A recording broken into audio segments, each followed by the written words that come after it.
عید امسال با این شیرینی مربایی های خوشمزه و خوشگل از مهمونات پذیرایی کن. بریم با هم درستش کنیم. اول از همه کره، پودر قند، هل و دارچین، زردی تخم مرغ و وانیل، شیر و عسل رو توی ظرف میریزیم، با هم دیگه ترکیب میکنیم با لیسته. بعد که تا حدودی هم خورد با همزن 3-4 دقیقه موادمون رو با دور تون هم میزنیم تا کامل حجم بگیره و روشن بشه. بین کار یادتون باشه دورگیری رو انجام بدید تا شیرینیتون بوی ذوب نگیره.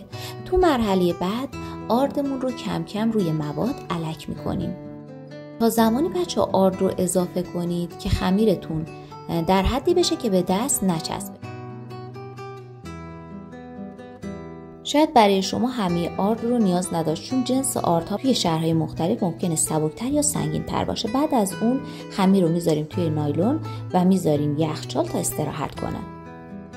بعد از 1 ساعت خمیر رو از یخچال در میاریم، یه کوچولو ورز میدیم تا منسجم بشه. زیاد نباید خمیر شیرینی ها رو ورز بدید و پهن میکنیم تقریبا به ضخامت 2-3 میل بچه‌ها و با کاتر دلخواهمون اونا رو کاتر میزنیم، کاترهای فلزی که تو لوازم قنادی ها دارن. نصف قالب هایی رو هم که زدیم با یه ماسور وسطش رو سوراخ میکنیم برای تزیین نهایی.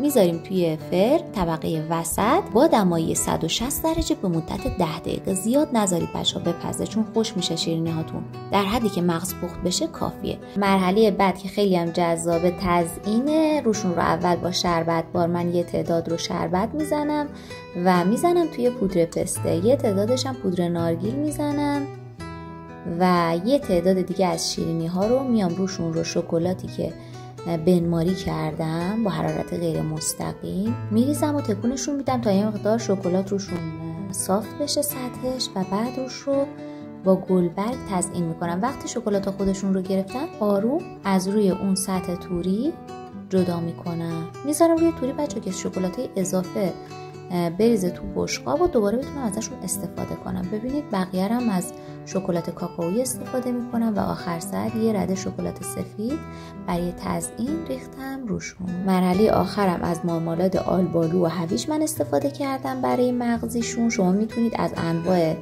بریلوها با طعم‌های مختلف هم استفاده کنید، فقط اینکه بذارید تو دمای محیط یه مقدار خودش رو بگیره و از اون حالت چسبناک بیرون بیاد بچه‌ها.